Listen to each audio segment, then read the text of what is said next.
Assalamualaikum warahmatullahi wabarakatuh. Kami dari kelompok 3 akan menjelaskan tentang pajak penghasilan. Yang pertama, konsep dasar atau yang nomor 1, pengertian dari pajak penghasilan. Menurut Robert M. Haig dan Henry Simon, penghasilan yaitu accretion income, yang artinya tambahan kemampuan atau kenaikan total kekayaan seseorang. Sebelum adanya pajak penghasilan, para ahli ekonomi menggunakan istilah yield income, yang artinya penghasilan dalam ilmu ekonomi. Bila kita memilih tambahan kemampuan ekonomi sebagai basis pajak, tambahan kemampuan ekonomi sebagai indeks kapasitas pajak seseorang, harus didefinisikan sebagai kenaikan total atas kekayaan seseorang. Sedangkan menurut pasal 25 atau PPh 25, pajak penghasilan adalah pajak yang dibebankan pada penghasilan seseorang, perusahaan, atau badan hukum lainnya. Yang nomor 2, bentuk-bentuk penghasilan yang terkena pajak. Ada yang namanya laba modal. Pengenaan pajak atas laba modal adalah salah satu topik yang kontroversial dalam ilmu perpajakan. Para ahli ekonomi mengatakan bahwa pengenaan pajak atas laba modal ini merupakan salah satu bentuk kesalahan penerapan konsep penghasilan dalam peraturan perpajakan. Seperti yang telah dikemukakan sebelumnya, yang telah dijelaskan sebelumnya, para ahli ekonomi sepakat bahwa konsep penghasilan menurut Irving Fisher, yaitu yield income, adalah konsep yang benar secara keilmuan. Laba modal bukanlah penghasilan karena bukan dihasilkan dari layanan yang dihasilkan modal. Pada negara-negara lainnya yang menganut konsep accretion income, laba modal diberkenakan pajak atau dikenakan pajak. Berkenaan dengan perlakuan pajak terhadap laba modal ini, banyak negara-negara yang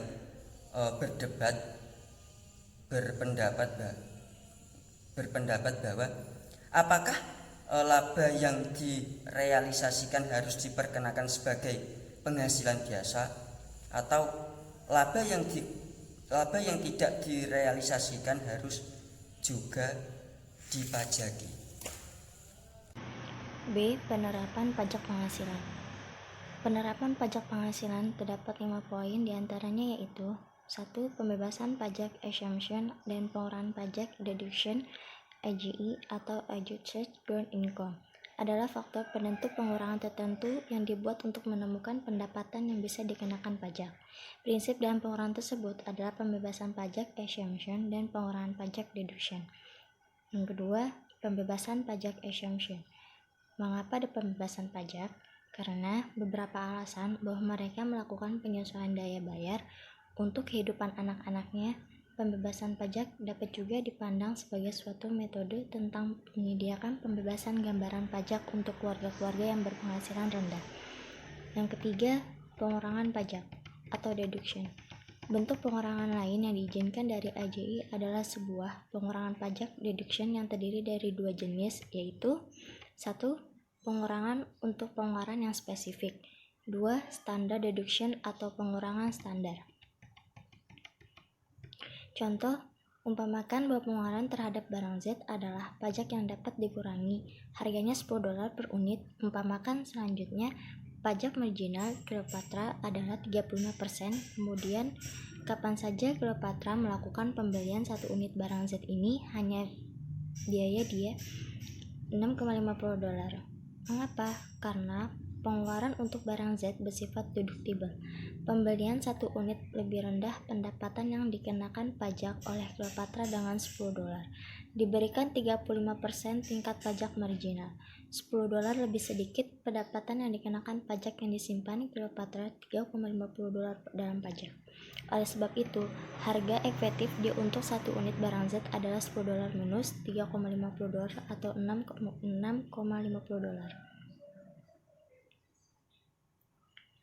Lebih umum jika harga Z dan pajak marginal adalah mengizinkan pengurangan dari pembelanjaan terhadap Z lebih rendah Z harga efektif dari PZ ke PZ. Analisis ini membawa kepada 2 kenyataan yang penting, yaitu A. Karena deduktibilitas merubah harga relatif barang terlihat pada umumnya, kita berharap jumlah permintaan menjadi berubah. B. Nilai tertinggi pribadi dari T, nilai terbesar untuk dia diberikan sejumlah dolar dari pengurangan pajak dan terendah harga efektif dari barang. Besarnya penghasilan minimal yang tidak dikenakan pajak.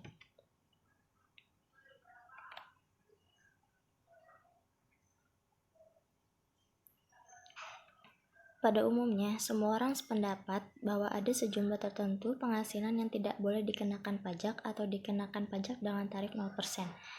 Penghasilan yang dikenakan pajak yang dikenai tarif pajak lebih dari 0% harus didefinisikan sebagai penghasilan kena pajak dikurangi dengan PTKP atau yang dikenai tarif pajak 0%. Ukuran untuk menentukan jumlah PTKP ini adalah tingkat penghasilan yang rendah yang membuat wajib pajak diklasifikasikan sebagai miskin, karena tingkat kemiskinan bervariasi sesuai dengan ukuran. Besarnya keluarga, besarnya penghasilan tidak kena pajak pun harus menyesuaikan dengan ukuran besarnya keluarga. Dengan demikian, pemerintah perlu selalu menyesuaikan besarnya PTKP sehingga mencerminkan tingkat penghasilan wajib pajak miskin walaupun kategori miskin ini multi-interpretasi. Titik awal beban pajak bergantung pada berbagai faktor. Pertama, PTKP bergantung pada jumlah tanggungan keluarga sampai dengan masih tertentu. Dalam hal ini, ada PTKP sebesar.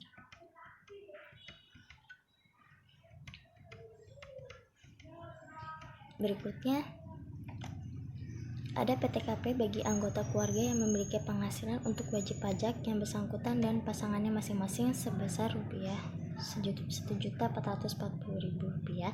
Ditambah dengan faktor ini, maka jumlah PTKP maksimal adalah Rp1.800.000. Batas bebas pajak tersebut tidak hanya penting dalam menentukan batas bawah untuk kewajiban pajak, tetapi juga menentukan besarnya tarif pajak efektif atau pola progresivitas pada skala penghasilan menengah ke bawah.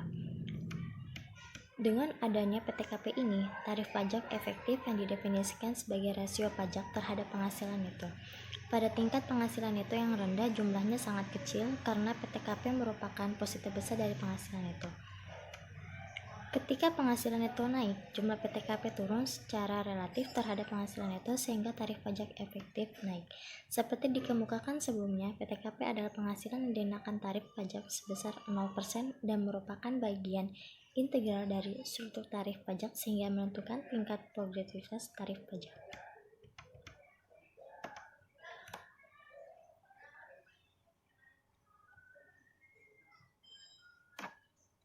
Kelima, pemilihan unit pajak. Pemilihan unit kena pajak merupakan salah satu hal yang kontroversial dalam pajak penghasilan yang belum ada solusi yang memadai saat ini. Problema ini muncul karena adanya kecenderungan lebih dari anggota keluarga memperoleh penghasilan sebagai akibat kecenderungan sosioekonomis meningkatnya partisipasi wanita dalam angkatan kerja.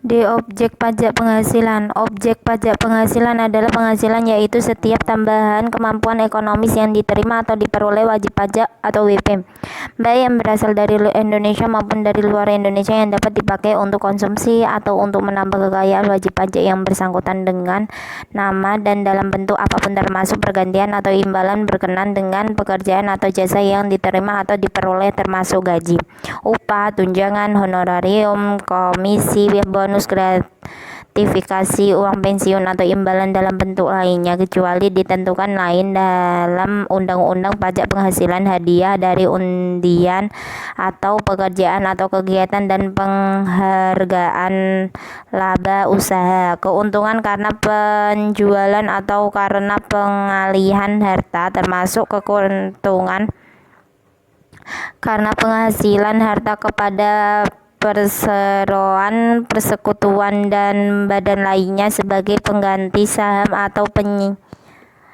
penyertaan modal penerimaan.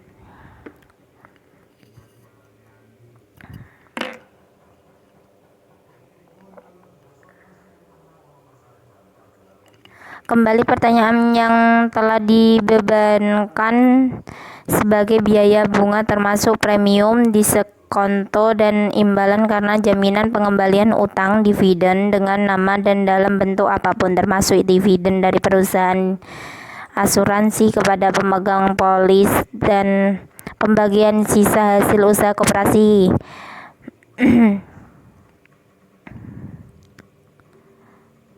Royalti, sewa, dan penghasilan lain sehubungan dengan penggunaan harta, penerimaan atau perolehan pembayaran berkala, keuntungan karena pembebasan utang kecuali sampai dengan jumlah tertentu yang ditetapkan dengan peraturan pemerintah, keuntungan karena selisih kurs mata uang asing, selisih lebih karena penilaian kembali aktiva, premi asuransi, iuran yang diterima atau diperoleh perkumpulan dari anggota yang terdiri dari WP yang menjalankan usaha atau pekerjaan bebas, tambahan kekayaan neto yang berasal dari penghasilan yang belum dikenakan pajak, objek pajak yang dikenakan PPh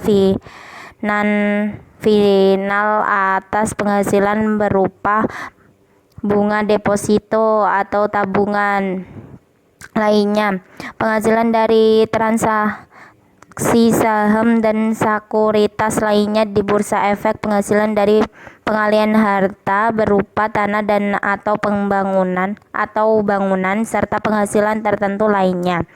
Pengenaan pajak diatur dengan peraturan pemerintah.